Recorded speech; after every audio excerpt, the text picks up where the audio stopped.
깊이 있는 경제발전소. 지금 여러분께서는 경제평론가 박연미가 진행하는 경제발전소를 듣고 계십니다.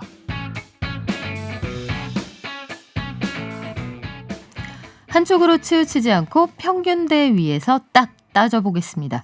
쏟아지는 경제기사 속에서 중심 잡는 법 배우는 따져봅시다. 오늘은 지난 18일에 발의된 플랫폼 종사자 보호법 알아볼 건데요. 플랫폼 종사자 이름이 어렵습니다만 경제활동 인구가 적어도 사흘에 한 번씩은 만나는 분들이죠.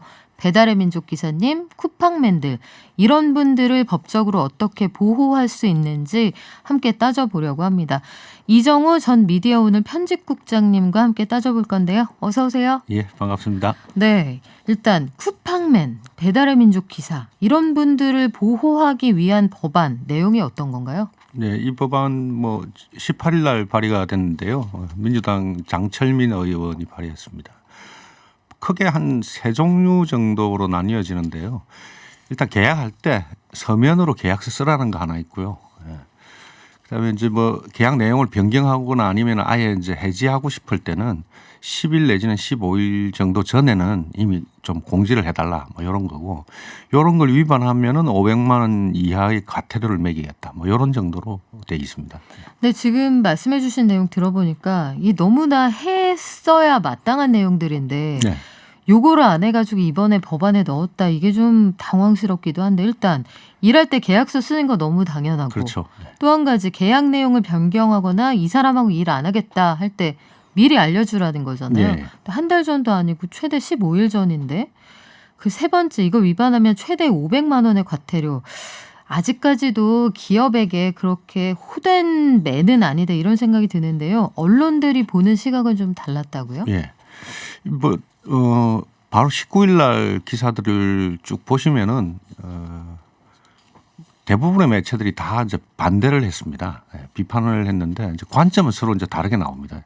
한겨레 같은 경우에는 이분들이 이렇게 법을 만들면은 노동자 아닌 노동자를 대거 양산할 것 같아가지고 우려가 된다. 이런 정도의 제목을 달았고요.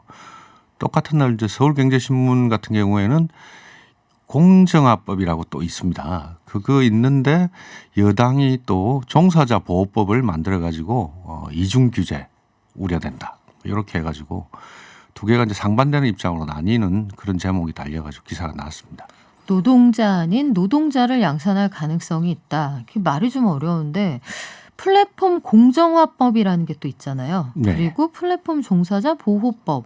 이게 두 가지가 있으면 이중으로 규제된다 이런 논리를 펴는 곳들이 있다고 하셨는데 이렇게 될 가능성이 있어요?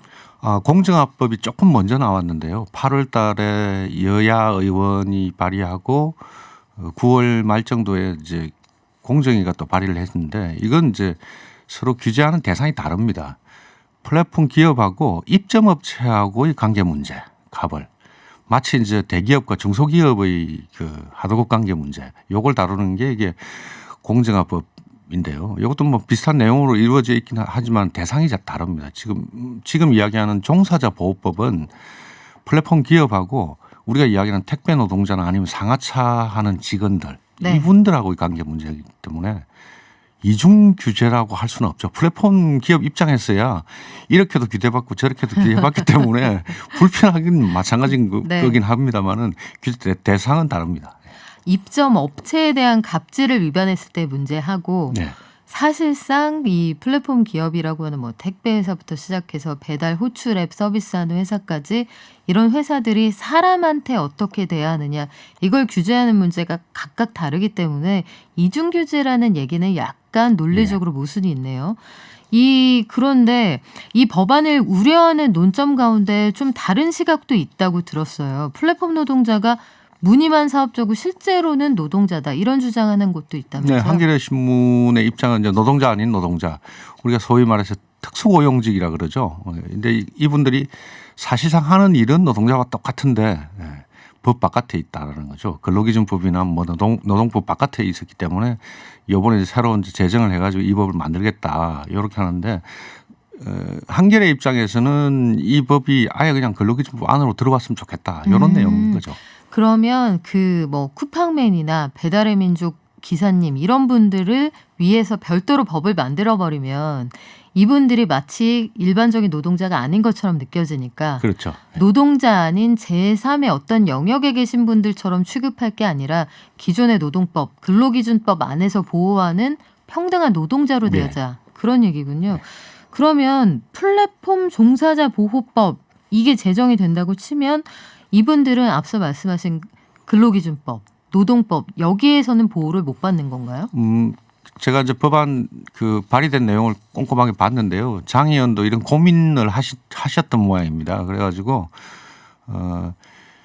근로기준법보다 이 법이 유리할 경우에만 이 법을 채용하는 걸로 이렇게 돼 있고 근로기준법이나 노동법 일반을 다 이렇게 준용하는 걸로 이렇게 돼 있긴 합니다. 그렇다면은 그 거기에서 일하는 말씀하신 것처럼 근로자이지만 사업자인 것처럼 계약돼 있던 분들이 플랫폼 기업하고 어떤 분쟁이 있을 때 이분들에게 가장 유리한 법을 근거로 두고 보호를 한다, 네. 적용을 한다 이렇게 이해하면 예, 되겠군요. 그런 개념입니다. 그렇다면 한겨레가 주장하는 그 내용에서도 약간 기우가 섞여 있다고 볼 내용이 있네요. 예, 그런 것도 있죠. 예.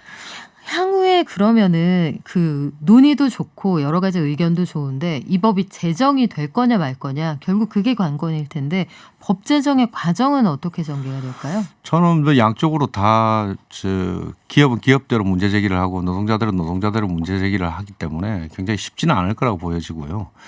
이게 이제 뭐 사실은 플랫폼 기업이 이제 택배 노동자들이 많이 죽기도 하고 그러지 않습니까? 과로해가지고. 네. 이런 문제가 안 생겼으면은 기존에 좀 처우나 이런 것들을 개선했었으면 이런 법이 만들어질 필요도 없는 거고요. 근데 이제 그게 안 되니까 이런 법이 이제 불쑥불쑥 튀어나오는데 이게 잘못하면 입법 망명주의로 빠질 우려도 좀 있다고 보여지거든요. 뭐가 문제 생기면 계속 법부터 만들려고 달라들면은 기존에 있는 노동법 체계 안에서 이분들을 흡수할 건 없을까 이런 것부터 먼저 고민하면 또 좀 좋지 않을까 싶습니다. 그렇죠. 그리고 기술이 발전하고 종전에 없던 서비스가 나오면 항상 규제는 뒤따라갈 수밖에 그렇죠. 없기 네. 때문에 뒷북만 치게 될 가능성도 있다.